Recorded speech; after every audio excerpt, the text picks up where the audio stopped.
नमस्कार, म दयाराम थापा। तपाईहरुलाई स्वागत छ हाम्रो युट्युब च्यानल दयाराम अफिसियलमा।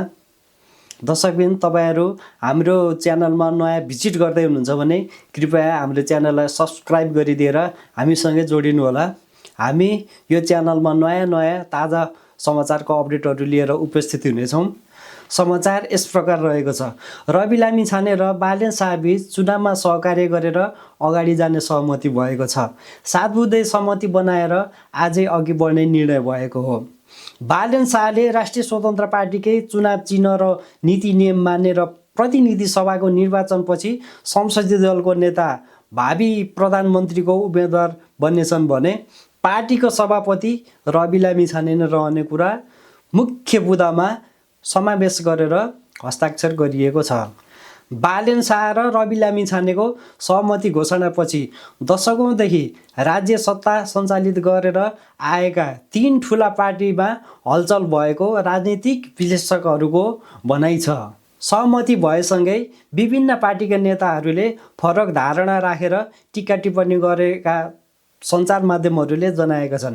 राष्ट्रिय स्वतन्त्र पार्टीले विवेकशील साझासँग पनि एकता गरिसकेको छ र कुलमान घिसिङलाई पनि सहमति गरेर एकता गर्नको लागि प्रयास भइरहेको कुरा सञ्चार माध्यमबाट जानकारी भएको छ। श्रम संस्कृति पार्टीका अध्यक्ष तथा धरान उपमहानगरपालिकाका मेयर हर्क साम्पाङले कसैसँग एकता नगरी चुनावमा जाने कुरा बताउनु भएको छ। देशको ढुङ्गा र माटोसँग स्वदेशी मौलिक विचार भएको पार्टी कसैसँग मिल्दैन, जो मिल्छन् मिल्दा हुन्छ भन्दै एकता सम्भावना नरहेको कुरा स्पष्ट पार्नु भएको छ।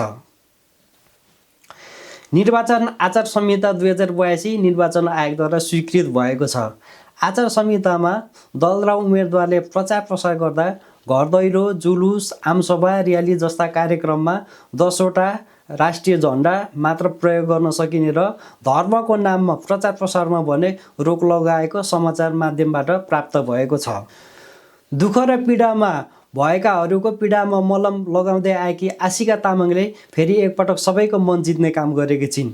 सिराहा जिल्ला बरियापट्टी गाउँका सत्यनारायण साफीले घरको आर्थिक स्थिति ठिक नभएपछि दैनिक 9 घण्टा बढी ज्याला मजदुरी गर्दै पढिरहेका थिए। यसै क्रममा एमबीबीएसको इन्ट्रान्स एक्जाममा फुल स्कलरसिपमा नाम निकाल्न सफल भए।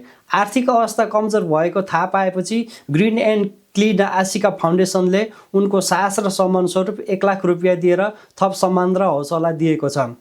दृढ सङ्कल्प र मेहनत गर्दा सोचेको कुरा प्राप्त हुन्छ भन्ने सन्देश दिएका छन्। अहिले सामाजिक सञ्जालबाट सबैले थाहा भएपछि उनलाई बधाई र सम्मान दिन आइरहेका छन्। हस्त दर्शकबिन, तपाईहरुलाई हाम्रो यो समाचार कस्तो लाग्यो तल कमेन्ट बक्समा गएर कमेन्ट गरिदिनु होला र अरु यस्तै नयाँ ताजा समाचारको लागि हाम्रो युट्युब च्यानल सँगै जोडिनु होला भन्दै आजको समाचारबाट बिदा हुन चाहन्छु।